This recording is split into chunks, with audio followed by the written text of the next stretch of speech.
It's late at night. It's about 9:30, and I'm getting ready to go to bed, but I wanted to let everybody in on what I do sometimes with my kids to wake up to in the morning. We really try not to do screen time.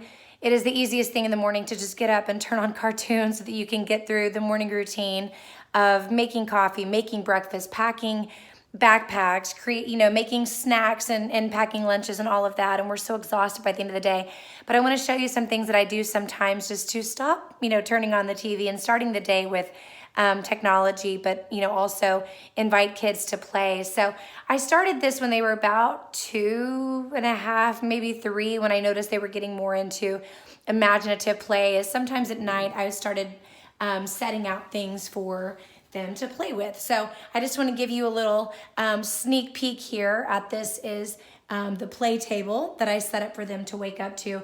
This took me about 5 minutes. Really, realistically, it took about 5 minutes. So these are Sarah's silks, just the regular play silks that you can get from Sarah's Silk. In fact, she actually has a program where I think you can pay $15 a month. It might be like $14.99. And you get a new silk in the mail every month. The color's different. Sometimes there's a different pattern.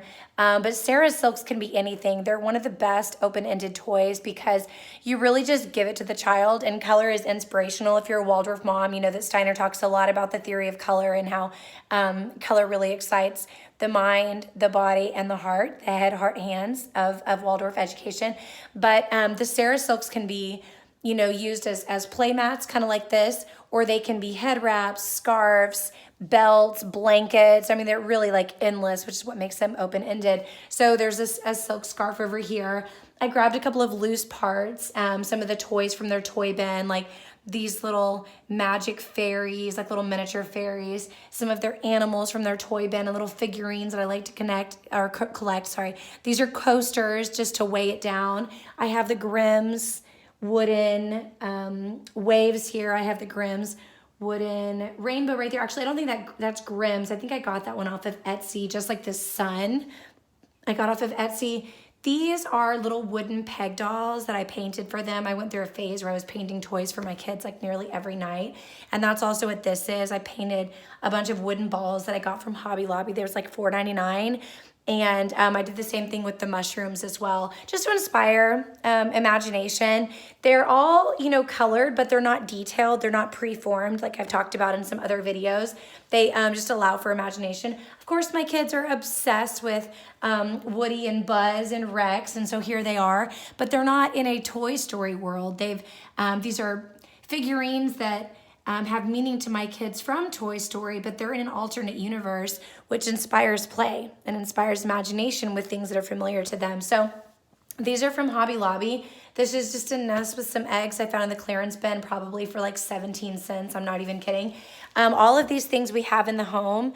And I vary it up. Sometimes I'll put out modeling beeswax, or I'll put out some crayons and some blank paper. Sometimes I'll put out a table with some moss and maybe some fake flowers that I have. I'm actually going to put together a post tonight of some sensory bin ideas that I have, and some ways that I group my toys together so that it's really easy to put something like this together. If your kids are anything like mine, no matter how imaginative they are, how creative they are, how much they love to play, every now and then they just kind of get tired of their toys.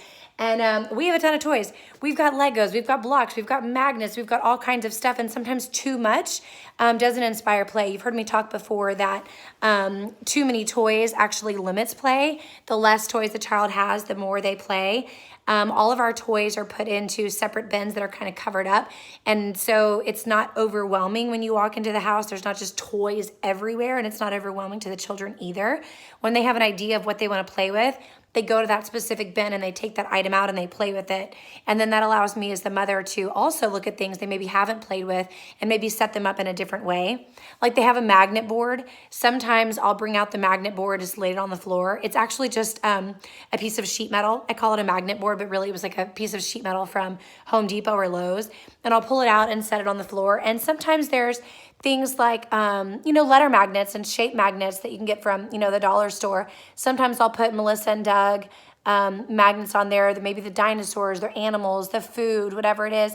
And then sometimes it's magnetiles or the Tegu blocks, and they have to make, their own patterns, their own shapes, and kind of build things on the magnet board. I like to vary it up. But like I said, I'm gonna make a list tonight on my Patreon page, patreon.com/wholeheart. And I'll tell you some of the different bins and things that I kind of rotate through in the mornings for my kids to wake up to. And I do this again at nap time too. Sometimes when they're asleep, it's my working time, and I work like, an hour or two while they're sleeping, or right till the very last minute, and then right before they wake up, I'll put out something interesting for them to play with, so that when they wake up, they can have a little snack, get their minds awake again, and then rejoin the land of the living with play. We definitely are a play-filled home, but I like to keep it interesting and imaginative and creative as much as possible.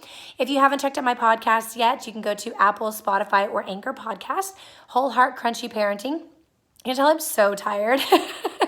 I can't believe I'm posting this video, but I really want to keep it real for y'all. And, those videos where the hair is done and the makeup's done, the lighting is right, that's not real life. I'm just as tired as you, and trying as hard as I can just to be a good mom and give my kids the best start in life. But check out my podcast, Whole Heart Crunchy Parenting, or wholeheartcrunchyparenting.com, or you can find me on patreon.com/wholeheart. I'm doing my best to provide the best content for all of you to be the best mothers, fathers, caregivers, and teachers that you can be. Thank you all. Be well.